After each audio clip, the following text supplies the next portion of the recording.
Hey, it's Adam here again with another video kind of showing behind the scenes of my comic Island of the Lost. Start that over. Hey, it's Adam here again, kind of showing you a little bit of behind the scenes. One more time. Hey, it's Adam here again, showing you behind the scenes of my comic Island of the Lost. As you can tell, it's a little bit different setup today. Finally stepped it up to, a more professional looking video production. I mentioned it before, I actually work in video production, so it was hurting me a little bit just to do it on my iPhone, but the reason for that was I just knew that I wanted to get those first few recorded just to see if I was liking how things were flowing, see if I was onto something, if I wanted to continue.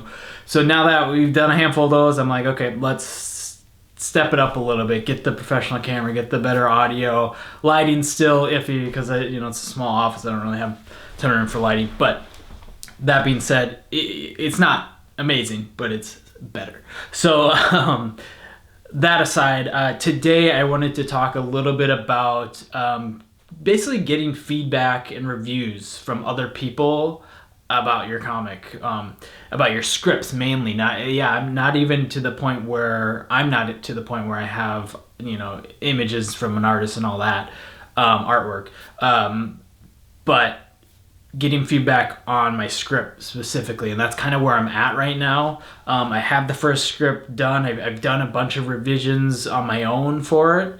I feel solid about it, so I wanted to get eyes from other people to see how they're feeling when they're reading it. So I think it's really, really important, and I think it's probably something that in general creative people not necessarily forget about, but don't want to do, because it's hard, because you don't want to hear that somebody doesn't like your creative work. That's hard to hear. But at the same time, it's kind of important, because if you're hearing that enough, then you might need to realize that it's just not working. You need to go back and rework something, maybe scrap it all together, start a different idea. But you need to know that, because again, this process is not cheap. I'm realizing that this is not going to be cheap for me to make this first issue even, let alone the whole series. So you don't want to waste time on a story that's just not connected with people. You don't want to waste money on that. I don't. So I want to get it to as many people as I can that I feel like will give me good feedback and straightforward and transparent feedback. So that's kind of my goal. That's where I'm at. So that's kind of why it's important. And I think the other thing is, it's just everybody experiences things differently. So it's helpful to see multiple different thoughts and perspectives on things. Whether or not they like it or not is important, but more of just how are people reading this? Are people understanding? Is this confusing to somebody, but another person completely understood it? Just how different people think while they're reading, and then you can maybe account for that a little bit more, or make some changes that will help everybody fully get the full picture of what you're trying to show here. So that's really important too. So the first type of person that I've actually reached out to in this this phase of the game is somebody I know personally. I work in a creative field, so I work with a lot of creative people. So I've reached out to a director friend that I know loves storytelling and loves a lot of similar things that I like. And at the same time, I know he's gonna give it to me straight. If it's not working for him, he's gonna tell me. And I found that on that note, when you give people your script, I think it's very helpful to be upfront with them and say, I want you to rip this apart if it deserves to be ripped apart. I want you to be completely honest. You're not gonna hurt my feelings, even though it's still might hurt my feelings. I usually just say upfront, I want you to be completely honest. Otherwise, it's not helpful to me if you're not. So I don't want you to just read it and say, oh yeah, this is great. That doesn't help me. So when I'm sending scripts to people, in general, I usually preface that and say please, please, please don't hold back. let me know exactly what you're thinking in each spot, and I will be thankful for it because it's going to be helpful.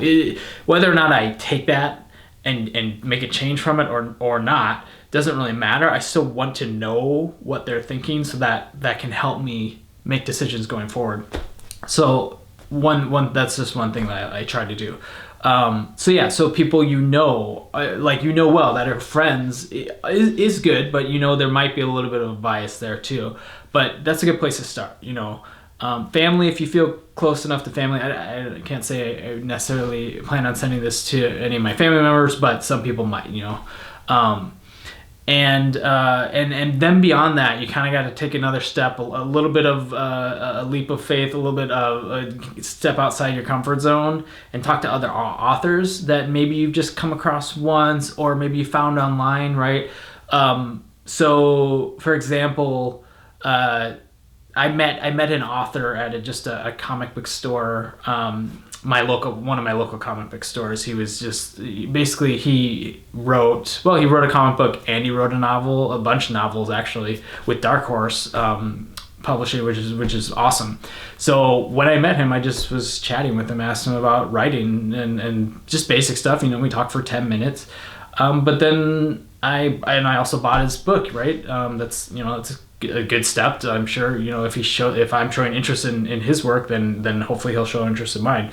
So I got his book, got his information, found his website. He's got awesome podcasts, really good stuff. Like I could tell he wants to help other writers. So I just sent him an email and said, hey, I'm writing this script and I really feel strongly about the project. I'm hoping to publish it, self-publish it. Wanted to know if you had some time to kind of read it. That's really basically what it was. Give him some ideas of what I'm looking for and all that. And then he did. He responded. It's awesome. So that's one example. I also am just constantly on all the comic Facebook groups. They're mainly good for finding artists. I found most of the posts that are on there are from artists, but every once in a while you'll find a writer posting. So I found another writer who was posting about the comic that they were creating, and I felt like the story that it seemed like maybe he was telling, or this type of story that he was telling, was similar to mine. So that made sense. I'm not writing a superhero comic, so I'm not necessarily reaching out to somebody else, a writer that's writing a superhero comic. But at the same point, it doesn't really matter as long as they're a writer. They'll be able to help you. So finding people online, Facebook. There's a ton of comic book groups out there. Finding people online, finding people. Again, other writers that you come across. And then I also met somebody at Comic-Con a couple years ago, I think it was, or maybe just, a couple of years ago, at New York Comic-Con, standing in the line, and he happened to be a writer, and he was handing out his comics to other writers, the big name writers, hoping to build a connection there. And so I've reached out to him and connected him and sent him some scripts and stuff too. So you got to just be open to talking to people you don't really know, because really, what's the worst that's going to happen? You send them an email and they don't respond. Well, okay, it's a bummer, but not a big deal. It really doesn't matter, So because I basically, it's worth it to do that, because hearing people's feedback is actually really helpful. The last main thing, I've been going on for a while. So the last main thing I wanted to say is what I found is the better way to approach it. When you're sending people scripts, don't just send them a script and say, can you review this? That hasn't really been working, because when I've done that, people have given me stuff back where I'm just like, okay, that's not really what I was looking for. I didn't need the grammar stuff. It's like, I'm really just more worried about the story. I just want to know if the story's working. The grammar stuff I can fix later, So be really upfront with what you're looking for and what you're not looking for. And I even have been prompting with 4 questions, my big questions. And I guess I could try to remember and go through what those were. But basically just are you connecting with the characters? If not, how would I do that better? Or what do you feel like you're missing with that? Are you connecting with the story? Is it an entertaining story? Are you finding that you're getting through the whole script and excited to like read the next one, right? Is my hook a good enough hook? Are you interested in going on? Like just things like that, just broader questions. Is my theme coming across, right? Just things like that are very easy for people to not even think too much about and answer. You know, wouldn't even take them that long to answer those, but be very specific on what you're trying to get out of the feedback.